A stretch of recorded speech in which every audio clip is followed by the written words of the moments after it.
இந்த KN கூட ஒரு ட்வீட் போட்டிருந்தாரு. 1020 கோடி ரூபாய் அந்த வழக்குல வந்துட்டு ஆதாரங்கள் இருக்கு, FIR போடுங்க, வழக்குல குற்றச்சாட்டுல FIR போடுங்கன்னு சொன்னது இல்லைங்களா? அதுக்கு அவர் என்ன ட்வீட் போட்டிருக்காருன்னா, இப்ப என்னை எதிர்ப்பதன் மூலமாக, என்னை கட்டுப்படுத்துவதன் மூலமாக திமுகவை ஒடுக்கி விடலாம் என்று பாசிச பாஜக நினைக்கிறது அப்படின்னு. அப்போ ஏவா வேலும் KN நேருவும் தான் திமுக அப்படின்னு சொல்லி மறைமுகமாக சொல்கிறாரான்னு சொல்லிட்டு வேற ஒருத்தர் பதில் ட்வீட் போடுறாரு. அதாவது சார், திமுக என்பது முழுக்க முழுக்க தெலுங்கர்களுடைய கட்சி.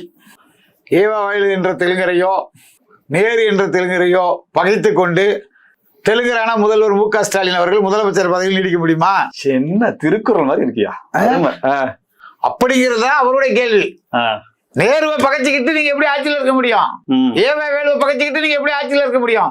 KKSS ராமச்சந்திரன் பகைச்சிக்கிட்டு நீங்க எப்படி ஆட்சியில் இருக்க முடியும்? ஏன்னா நாங்கெல்லாம் உள்ளுட்டி தெலுங்கர்கள். தெலுங்கர்களுடைய ஒற்றுமையை உங்களால எந்த வகையிலும் சீர்குலைக்க முடியாது.